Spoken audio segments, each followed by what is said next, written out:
आत्मीय भाइयों और बहनों, आपको पुस्तक विराट ब्रह्म की झरोखे से झांकी लेखक श्री राम शर्मा आचार्य पढ़कर सुना रहे थे। पृष्ठ 21 से आपको पढ़कर सुनाते हैं। वैयक्तिक चेतना पर आरोपित सूक्ष्मीकृत भूत की। आइए सुनते हैं। भगवान की सृष्टि के आरंभ में एक से अनेक बनना पड़ता था, तब इतना सृष्टि विस्तार संभव हो सका। भगवान की सृष्टि में एक से अनेक बनना पड़ा था। भगवान को सृष्टि के आरंभ में एक से अनेक बनना पड़ा था, तब इतना सृष्टि विस्तार संभव हो सका।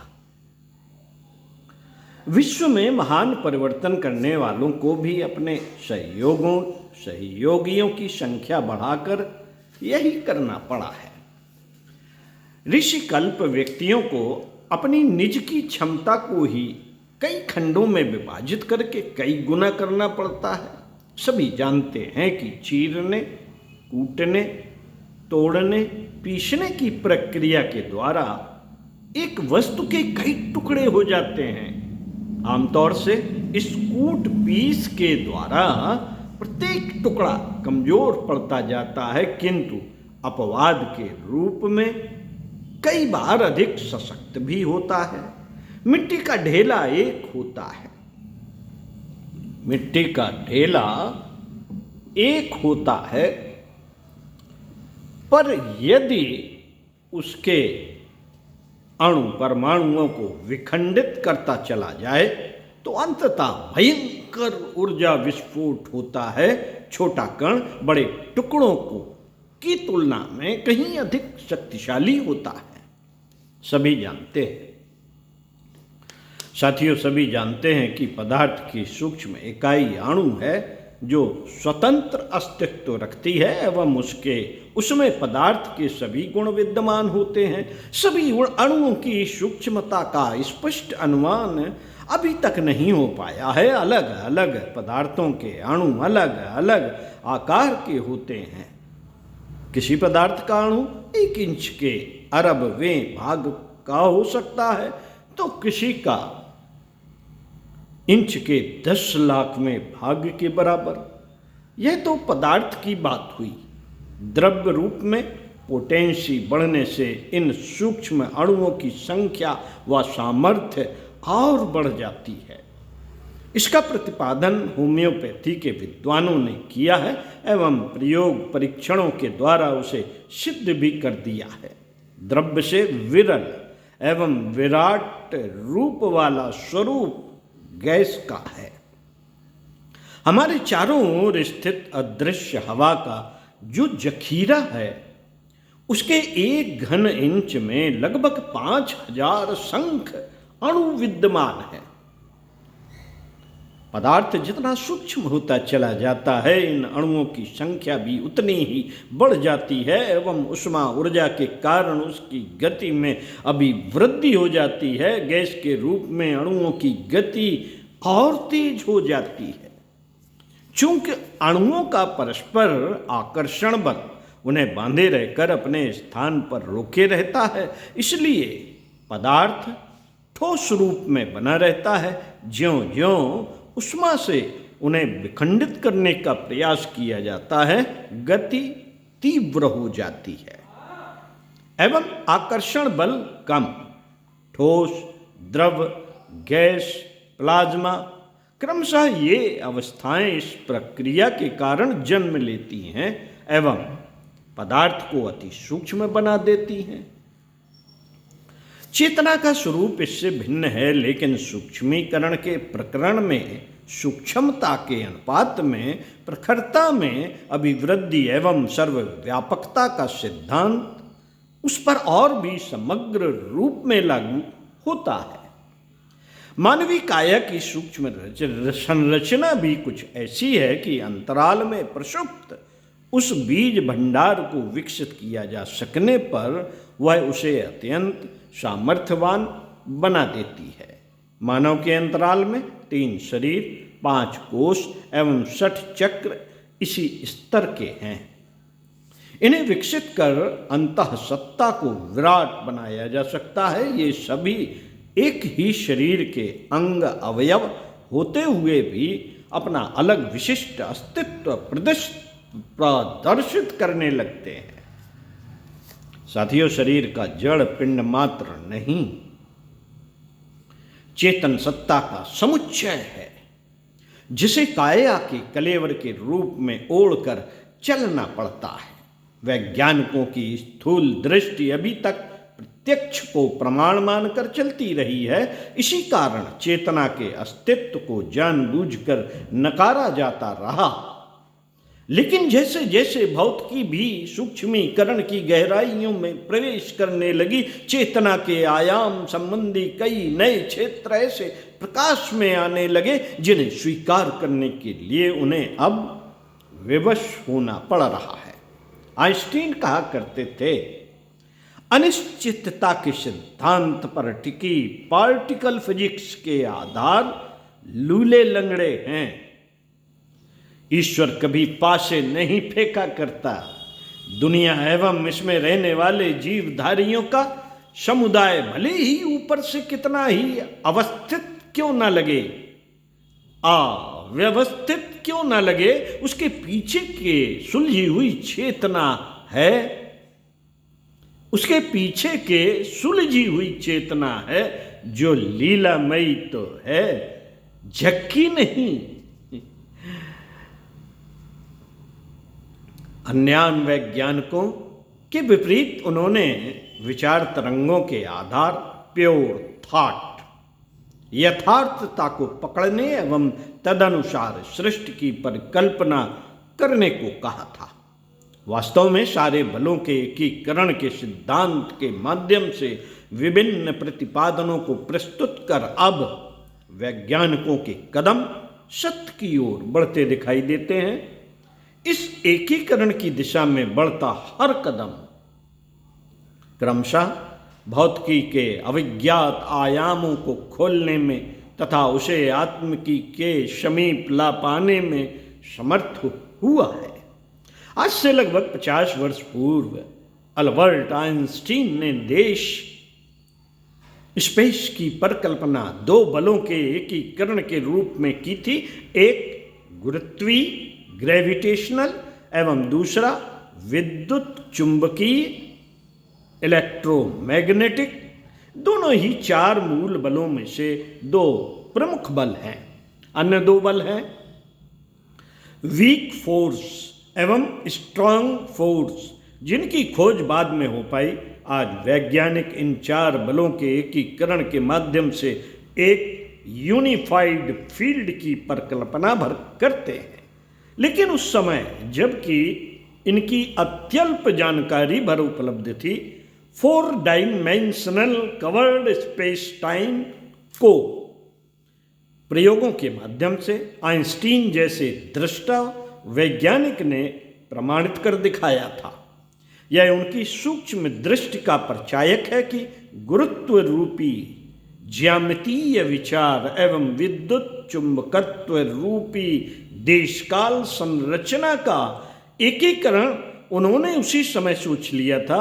उनका तब का एकीकरण सिद्धांत सूक्ष्म भौतिकी अर्थात ब्रह्मांड की चेतन सत्ता के मूल प्रेरक बल की गहराइयों में जाने हेतु आने वाली वैज्ञानिक पीढ़ी को ऐसी दिशाएं दे गया जो शाश्वत सनातन है।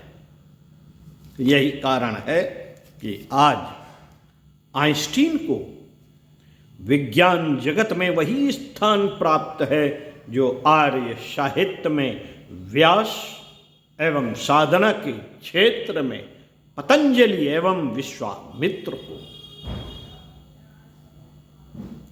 प्रकृति की समस्त हलचलों का केंद्र बिंदु एक केंद्रीय शक्ति है, वही विविध रूप धारण करती तथा संसार को रचती संपूर्ण सृष्टि में वही समव्याप्त है। वेदांत में इस महाशक्ति को ब्रह्म कहा गया है। वेदांत दर्शन के अनुसार ब्रह्म के अतिरिक्त ब्रह्मांड में और कुछ नहीं है। एको ब्रह्म द्वितीयो नास्ति की उक्त इसी तथ्य पर आधारित है। उसके प्रकाश से ही तारे, ग्रह, नक्षत्र, सूर्य सभी प्रकाशित हैं। जीव जंतु वनस्पतियों में उसकी चेतन तरंगें ही क्रीड़ा कल्लोल कर रही हैं। उत्पत्ति, विकास एवं विनाश की प्रक्रिया इस महाशक्ति द्वारा ही संचालित है। जिस प्रकार सूर्य ओस की असंख्य बूंदों में असंख्य प्रतीत होता है, जिस प्रकार सूर्य ओस की असंख्य बूंदों में असंख्य प्रतीत होता है, उसी प्रकार देश काल की परिधि में आकर उससे परे रहते हुए भी वह शक्ति असंख्य नाम रूपों में प्रतिभाषित होती है। स्वरूप में भिन्नता होते हुए भी कारणभूत सत्ता की दृष्टि से समस्त जड़ चेतन में वही विद्यमान है। सृष्टि की समस्त रचनाएं उसकी ही क्रमिक अभिव्यक्ति हैं। इस तथ्य के अनुसार सारा संसार एक शक्ति के रूप में माला के मनके के समान गुथा हुआ है। गुथने वाली इस शक्ति को ही लौकिक परिभाषा के अनुसार मन कहा गया है। वस्तु संसार का स्वरूप मन के संकल्प के अनुसार ही बनता है। सब में विद्यमान इस सूक्ष्म शक्ति के द्वारा ही सृष्टा समस्त प्रकृति पर नियंत्रण रखता एवं संचालन करता है।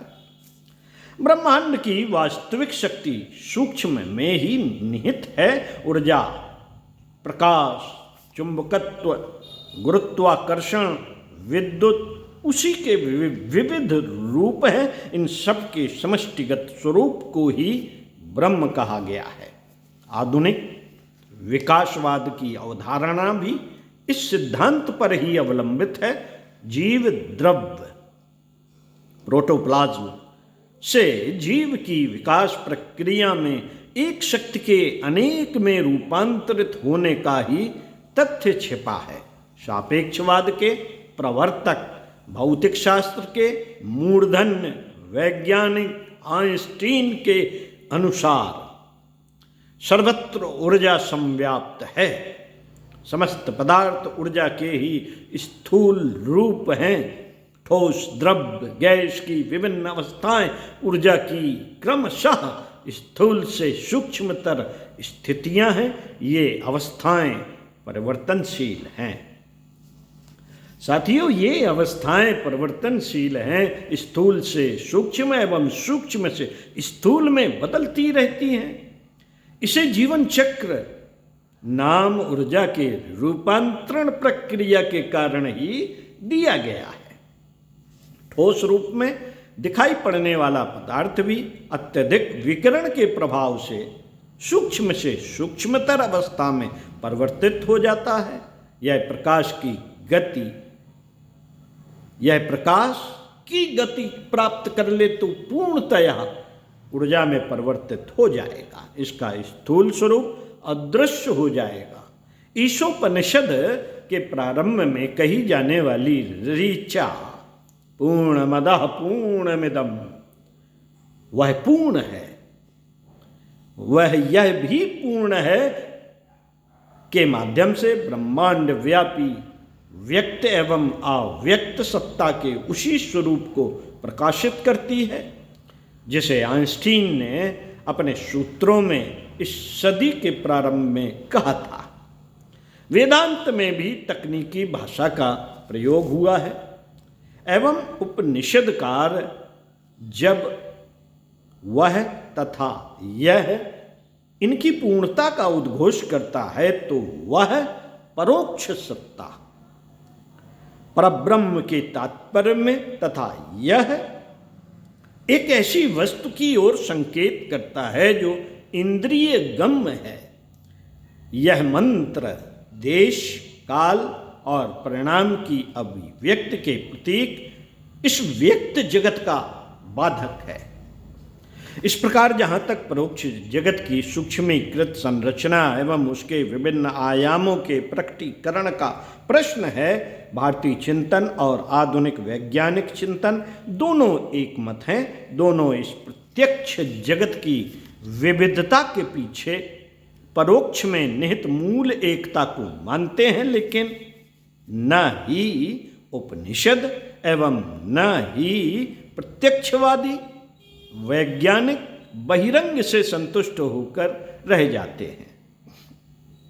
दोनों ही वस्तुओं के अंतस को, सत्य के चैतन्य पहलू को जानना चाहते हैं। भौतिकी को दार्शनिक ढंग से समझने समझाने वालों ने यह प्रयास पूर्वात्य दर्शन के सहयोग से भली प्रकार किया है। 1974 में आइंस्टीन की एकीकरण की मान्यता को मूर्त रूप देने का प्रयास योगेशपति एवं नोबेल पुरस्कार विजेता अब्दुस्सलाम, दोनों ही एशियन किंतु अमेरिका के नागरिक, ने एक ओर तथा हॉवर्ड जॉर्जी एवं शेल्डन ग्लासोव के ने दूसरी ओर आरंभ किया। इसे उन्होंने ग्रांड यूनिफिकेशन का नाम दिया। क्वार्कस एवं लेप्टॉन कणों की गहराई में हम प्रवेश न करें तो भी भारत की पुणे के समीप कोलाई स्वर्ण खान में पकड़े गए दीर्घजीवी प्रोटॉन एवं न्यूट्रॉन कणों के आधार पर द्रव्य पदार्थ की वर्तमान अवस्था प्रति द्रव्य का इसके ऊपर हावी होना तथा इसके माध्यम से एक 5 आयामीय जगत की कल्पना करना अब आसान हो गया है। अब प्रयोगों के द्वारा यह सिद्ध हो गया है कि इलेक्ट्रॉन व न्यूट्रॉनों का भार 0 से अधिक है। प्रोफेसर ग्लासोव इस आधार पर कहते हैं कि 4 मूल बलों का एकीकरण अब सिद्ध किया जा सकता है एवं यह भी कि आइंस्टीन अपने इस कथन में असत्य नहीं कह रहे थे कि इस विराट जगत के मूल में चेतन सत्ता कार्यरत है। आइंस्टीन ने भौतिकी से अधिक महत्व ज्यामिति को दिया, जो कि किन्हीं निश्चित सिद्धांतों पर तो आधारित है। वे कहते थे क्वांटम फिजिक्स में अनिश्चितता को महत्व दिया गया है, जबकि पार्टिकल फिजिक्स कण भौतिकी में संभाव्यता के सिद्धांत को, उन्हें ये दोनों बातें पसंद नहीं थी। उन्होंने सपोज के आधार पर नहीं बल्कि प्योर थॉट के आधार पर परोक्ष के रहस्यों को जानने हेतु प्रयास करने पर बल दिया। अब उन्हीं 2 मूल बलों से 4 बल, उनके एकीकरण एवं तदनुसार भौतिकी के सूक्ष्म परिसर की परिकल्पना के बाद पिछले कुछ वर्षों में परागुरुत्व, सुपर ग्रेविटी एवं प्रति गुरुत्व, एंटी ग्रेविटी का सिद्धांत एकीकरण की नींव को और भी मजबूत करने को आखड़ा हुआ। संभव है इसी एंटी ग्रेविटी में सूक्ष्म जगत का सारा ढांचा निहित हो, जिसमें कण प्रतिकण प्रकाश की गति से भी तीव्र परिभ्रमण करते हों। सारा पारालौकिक गतिक्रम यहीं से संचालित होता हो। परागुरुत्व भौतिकी का नवीनतम अजूबा है एवं संभव है, आत्मिकी के समीप आने का एक माध्यम भी। इसके प्रमुख प्रवक्ता प्रोफेसर नवीन ह्यूजेन का कथन है कि पूर्वार्थ दर्शन वर्णित सभी गपबाजियाँ, जैसा कि वे पूर्व में मानते थे कि ये सारा जो पूर्वार्थ दर्शन है गपबाजियाँ हैं, संभवतः परा एवं प्रतिगुरुत्व के माध्यम से वैज्ञानिकों को समझ में आने लगे एवं आइंस्टीन का वह कथन सत्य लगने लगे कि ईश्वर समझदार है। ईश्वर समझदार है, वह कभी उल्टे सीधे पासे नहीं फेंकता। काल, विवर, ब्लैक होल्स आदि की कल्पना सत्य हो सकती है, पर है वह भी तर्क सम्मत। वैज्ञानिकता का ही एक अंग है, न कि अनिश्चितता के आधार पर की गई परिकल्पना। 1934 से लेकर अब तक भौतिकीविद दार्शनिकता एवं वैज्ञानिकता के पलड़े में झूलते रहे हैं और यह भूलते रहे हैं कि वह विज्ञान के दर्शन का एक ही पलड़ा है। सर जेम्स जीन्स इसलिए कहते थे कि भौतिक जगत की समस्त घटनाएं सामंजस्यपूर्ण हैं, यहाँ तक कि वे भी जिन्हें हम संयोग मान बैठते हैं। इन सामंजस्यपूर्ण घटनाओं को गणित की भाषा में सही ढंग से व्यक्त किया जा सकता है। भौतिक जगत में सामंजस्यपूर्ण घटनाओं को रचने वाली अवश्य ही कोई विचार बुद्धि युक्त सत्ता है।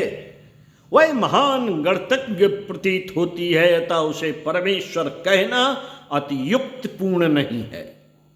भौतिक जगत में पग पग पर हर पहलू में हमें गणितीय प्रतिरूप दिखाई पड़ते हैं, अतः इसे किसी भी हालत में यांत्रिक जगत, जड़ जगत नहीं कहा जा सकता। जो भी कुछ दृश्य रूप में घटित होता है वह विराट चेतन सत्ता की ही अभिव्यक्ति मात्र है। मस्तिष्क की यदि उन्हें स्थूल रूप में देखें तो वे उसी सीमा में उसे दिखाई देंगी, लेकिन चेतना के जागरण द्वारा सूक्ष्मीकृत मानवीय चेतन सत्ता के माध्यम से अदृश्य पराभौतिक घटनाक्रमों को देख सकना, उनमें भाग ले सकना भी पूर्ण रूपेण संभव है।